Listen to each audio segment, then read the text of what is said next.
Hi, I'm Rose Lauria, founder of Recipe for Health.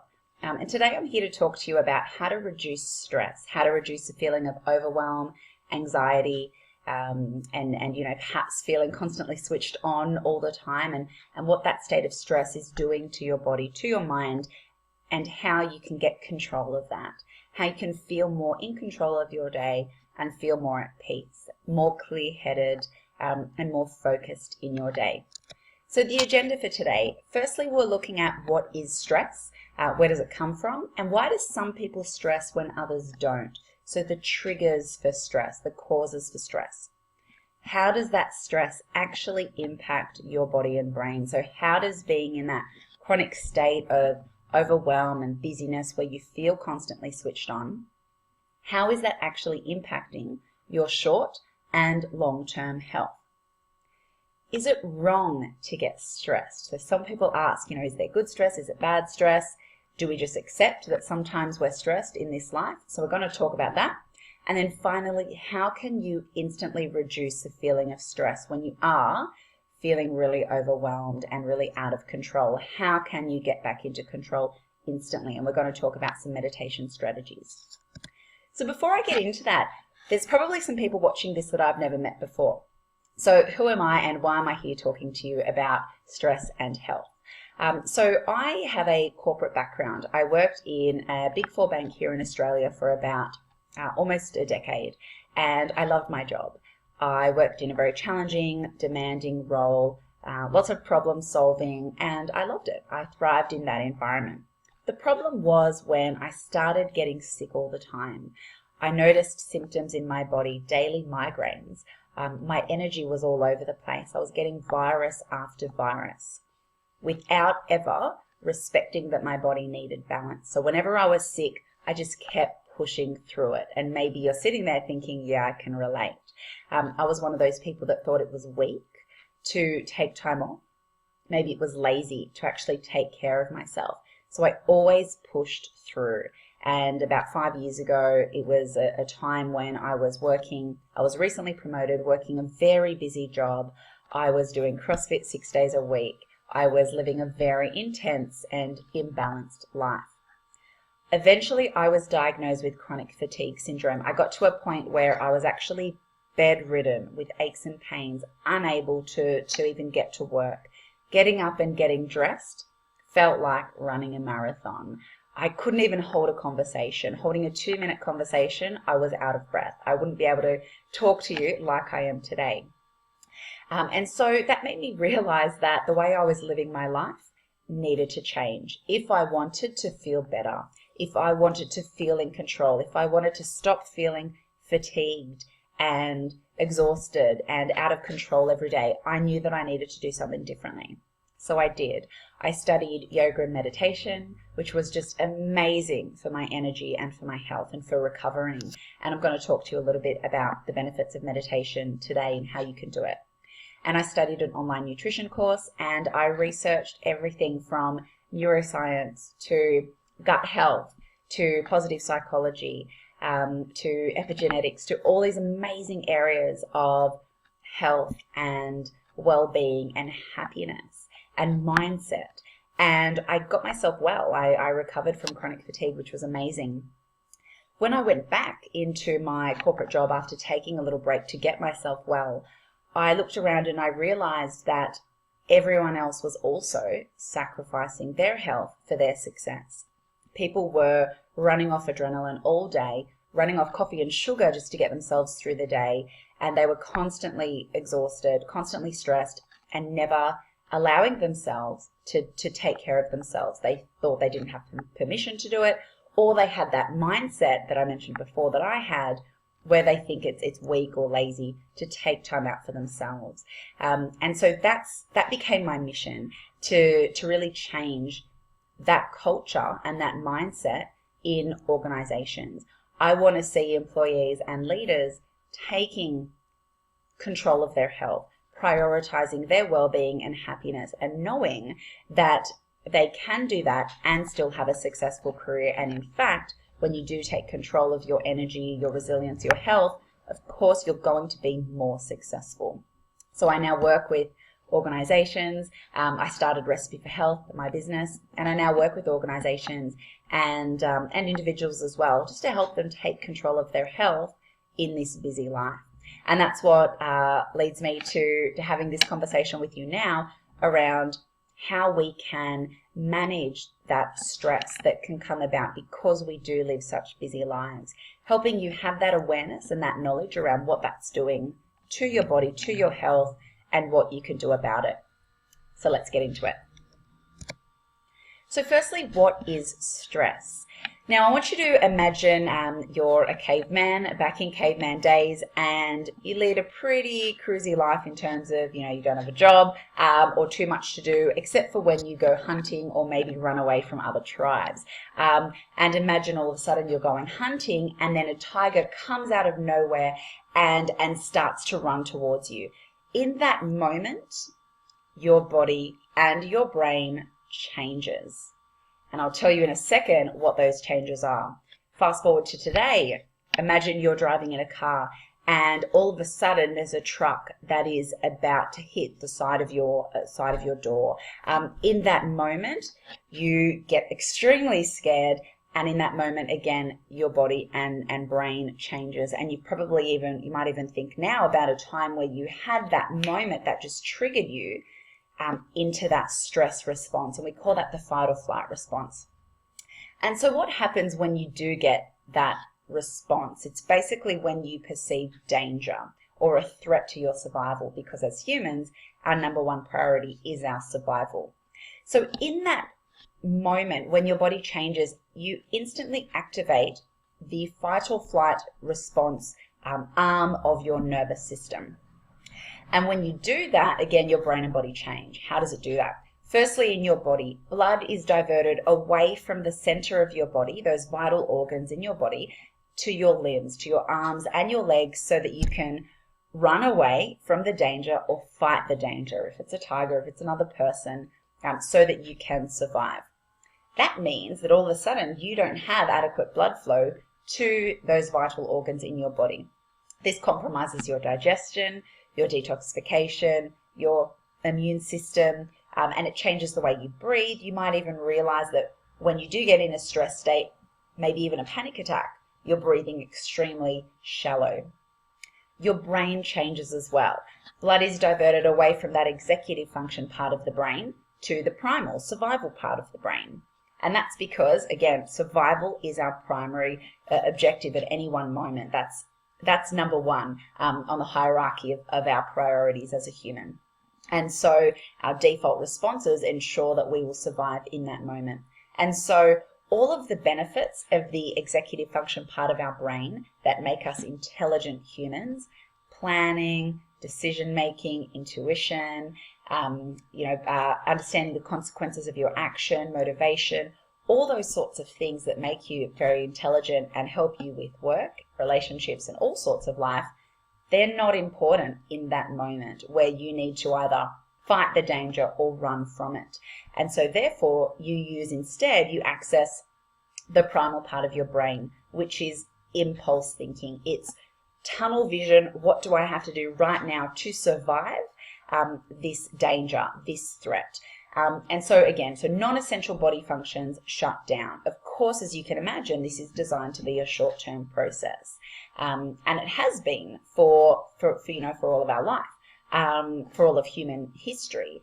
The problem is, in today's society, we have so many stresses that are causing us to be in a state of fight or flight all the time. Even if we don't have life-threatening situations, even if we're not being chased by a tiger or a dog or some animal or some scary person, even if we're not about to be hit by a car, even if there is no actual life-threatening situation, if you perceive, and that's the key word, perceive, if you perceive that there is a stress or some kind of threat to your well-being, then you will, as a default, automatically trigger that fight or flight response. So fight or flight is triggered based on a perception of stress. Now, some people have different perceptions than others, and that's why some people will stress while others don't. So what makes you in one bucket versus the other? Let's imagine you're sitting in your desk, you've just arrived into your office at work, and you turn on your computer, you open up your emails, and all of a sudden you have 20 new emails that you didn't see the night before, asking you to do something that morning. You may be someone who freaks out in that moment because potentially a memory. You might have something in your mind that has told you that 20 emails in the morning asking you to do something is stressful, is a danger to your well-being. And if you've decided that, and that's a belief, then you will react with that stress, with that anxiety. Or you may be someone who goes into the office, opens up your email, 20 new emails, and you might think, 20 emails here. I probably can't get through all of them. I've got a meeting in about half an hour. I could probably look through a couple. The ones that are urgent, I can try and do. Otherwise, I'll just have to tell them that I'm extremely busy. Maybe we can find someone else to help them. And so you might just think logically through that. And I see this all the time working with organizations. Most people, unfortunately, fall into the bucket where they just react with stress. And so it's really linked to your beliefs, your mental patterns. And that's why understanding your mental patterns, your limiting beliefs, your stories is so critical for getting control of your thoughts, your mind, and your overall health. So what we react to has been trained based on what we've learned, linking everything to pain or pleasure. So if you link something to painful, such as those emails, then of course you will react with that fight or flight stress response because you're perceiving that situation, that trigger, as stressful. Or if you link something to pleasure or just not painful, then you won't react with that stress. So for example, traffic is a really common one. A lot of people have just decided in their mind that traffic is bad. Traffic is horrible and it's painful. And even if you have all the time in the world, even if you're not rushing somewhere, but you're stuck in traffic, you will freak out, you will go into fight or flight, you will stress because you've decided in your mind and you've already linked that situation, that circumstance to pain. Or you might decide, again, why some people stress, others don't, you might be someone who decides, you know what, I'm actually going to take this opportunity to relax, to put on some fun music in the car, maybe have a little song or dance, and while no one's watching. You might do some deep breathing, and you might just take that as, okay, maybe I just need to chill out right now because there's nothing I can do about it anyway. So this can be linked to any situation, right? Kids screaming, relationship troubles, something someone has said to you. You might already have decided in your mind, and I see this all the time with people's relationships with their family members.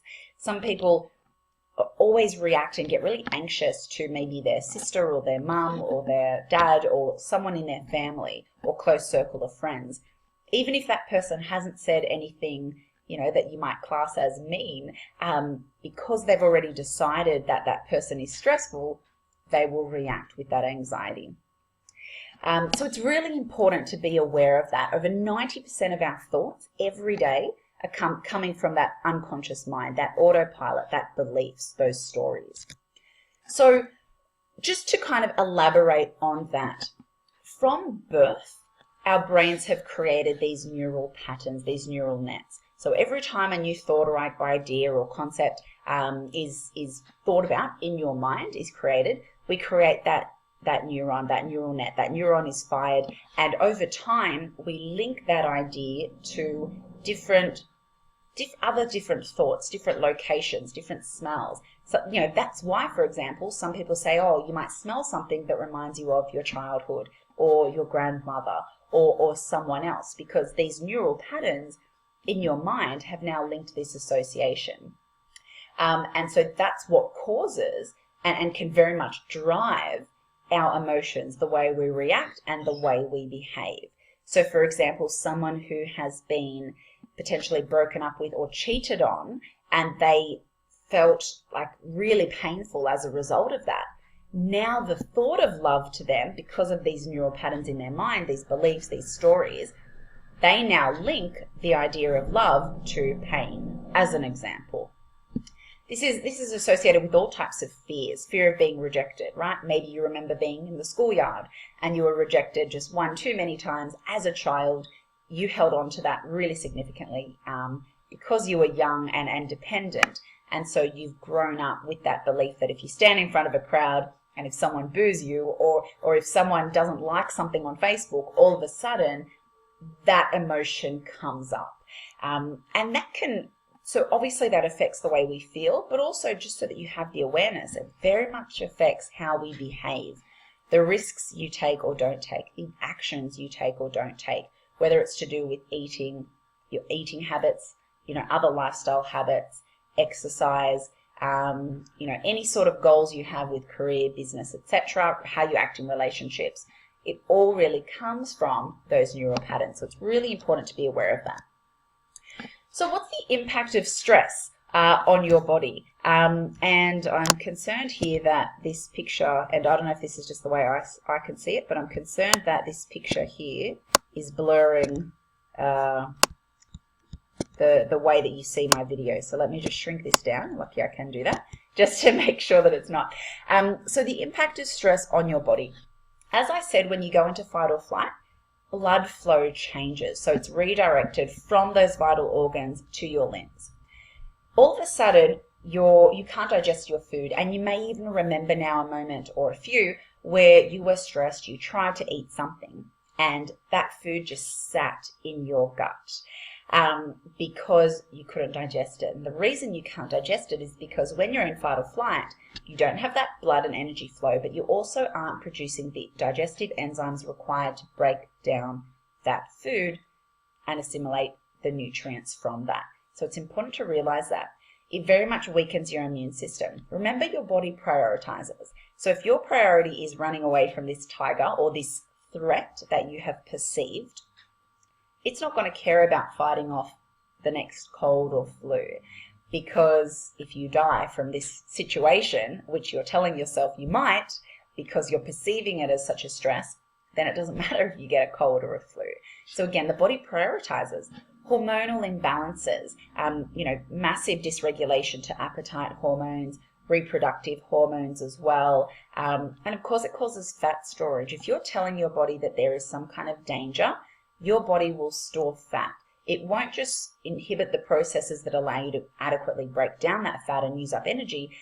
It'll change the way you use energy, but also it's causing fat storage because now you're sending a signal to your body that you're in some kind of danger. In our human history, that's usually meant war or famine. And so if that's what you're telling your body through this stress, through this perception, then your body is going to think, right, who knows when I'm going to eat food next? Whatever I eat, I better just store it all as safe energy. Of course, you're fatigued. Studies are showing the massive correlation between depression and anxiety, high risk of heart disease. Stress causes inflammation, which is a precursor to most lifestyle diseases. And we know again through studies and research that being in that fight or flight actually grows cancer cells. So it's so important to be aware of what that chronic state of stress is doing to your gut, to your immune system, to your hormones, to your detoxification, to all parts of your body. It also impacts your brain. So I already spoke about this, but let me just go into a bit more detail. Blood is redirected from the prefrontal cortex to the primal part of the brain. So all of a sudden you can't access the intelligent part of your brain that makes you an intelligent human. About 30% of the human brain is this prefrontal cortex. The closest animal to that is, I think, a chimpanzee, which is about 10%. Then from that, you get maybe 2%, 1% with some animals. So this is a massive part of what separates us from animals. And if you're in fight or flight, you're not using it. There's a reason they call it animal instinct, right?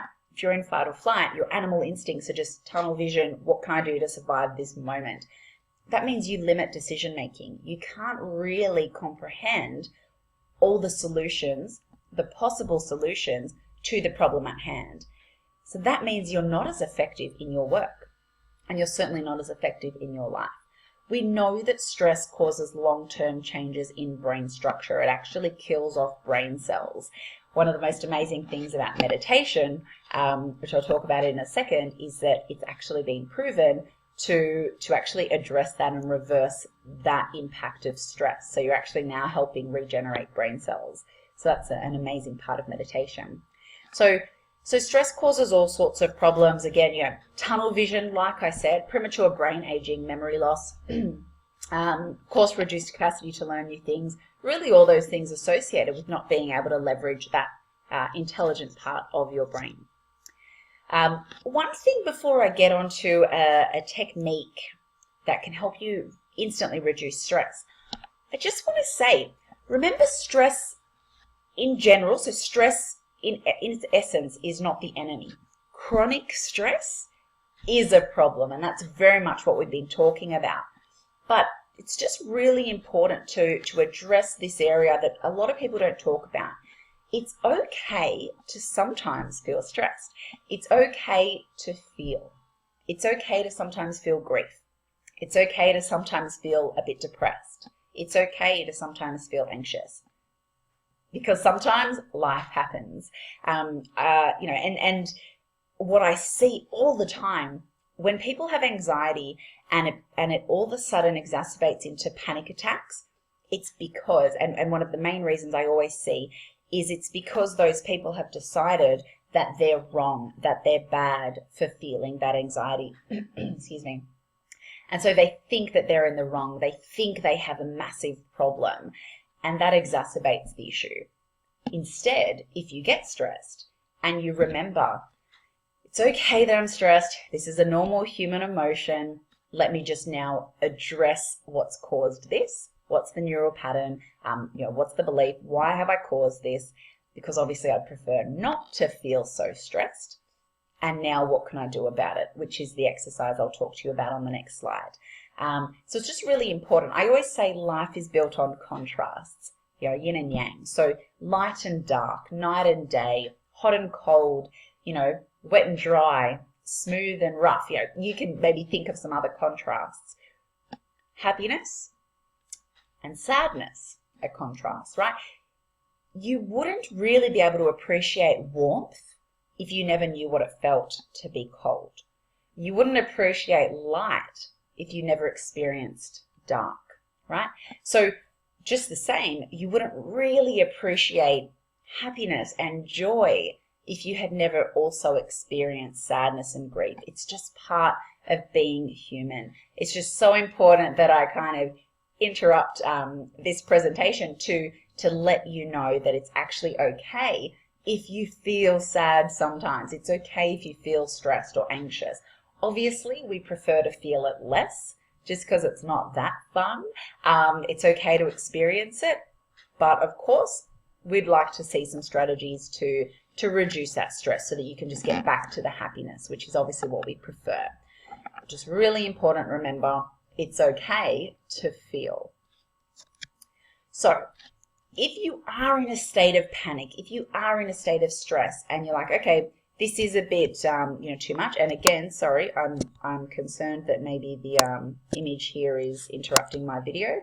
It may just be my screen. It may not, but just in case. So if you do want to instantly turn off that stress, so if you are feeling a bit anxious, maybe even a panic attack is coming on, you're feeling really overwhelmed, the most effective, fastest proven way to reduce that stress and activate the parasympathetic nervous system. So we spoke about fight or flight being one arm of the nervous system. The parasympathetic, which is the relaxed state, is the other arm. So we want to, as much as possible, get out of fight or flight, because remember, it's the chronic state of fight or flight we don't want to be in. So we want to get out of that into the parasympathetic, into that relaxed state where our body is functioning optimally, where we can access the front part of our brain, where our body is working properly, our hormones become balanced again, we can digest our food, and circulation flows normally again. And so to do that, the fastest proven way is called diaphragmatically breathing. It's basically deep breathing into your belly, which instantly switches off the fight or flight response, instantly reduces stress hormones and activates that relaxation response. And so all it is breathing deeply into the belly. So you might want to try it now. Just sit comfortably. And I want you to breathe in and out through your nose if you can. And when you breathe in, you should feel like your belly expands.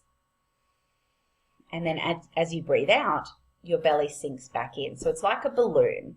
As the balloon inflates, as the air goes in, the balloon gets bigger. And then as you let the air out, the balloon shrinks. So your tummy should do exactly the same thing. Doing that shifts the diaphragm. That's why we call it diaphragmatic breathing. Shifts the diaphragm, and we have that chemical reaction, that response in the body that reduces stress. So taking slow breaths, I recommend 5 seconds in, 5 seconds out. And if you want to make this a bit of a daily practice, because the regular practice is obviously what's going to train your body to get back into that relaxation response more quickly and more readily if you do get into stress, do this 10 breaths, 10 seconds each, less than 2 minutes of breathing. You can do it each morning, each night. You can do it before a meeting if you feel like you're a bit stressed or nervous. Anytime at all, you can just take a few deep breaths. I say 10, it's just a good benchmark to do 10 breaths. Even if you do 2 or 3, maybe before a meeting, or maybe someone has just said something to you and you know that they've triggered something because it's, triggered some kind of memory and it's caused this anxiety and you just don't want to feel it right then. Just breathe in, breathe out. Even one relaxes you. But just take 2 or 3 breaths. You can do it on the train, on the bus, absolutely anywhere, it doesn't matter. So it's just a great way, a great technique, and this is a type of meditation. Meditation is basically just taking that time out. Of course, there are different types of meditation, but this type of breathing is just one, and it's just the simplest, but actually the most effective. Sometimes simple is the most effective and what we need in an otherwise very busy, very complex life. So definitely take that away. Maybe even after this video, if you feel like you just want a bit of time out, then take that time, turn off this video, and then just take 2 minutes to do that deep breathing. If you're someone who suffers from a lot of mental chatter, especially before bed, then I recommend doing this just to help calm your mind. So that's it for the content from today. So where to from here? So if you've enjoyed this and you want to learn more, I send out a regular free newsletter that you can sign up to. I talk about a lot of things around mindset, how to change your mindset, how to get more positivity and happiness in your life. More information about meditation, yoga. We talk about eating, sleep, forming habits, one of my favorite topics, how to reprogram the brain and make new habits that stick. So if you want to be part of our community, then of course it's free to join. Just email me. It's the easiest way.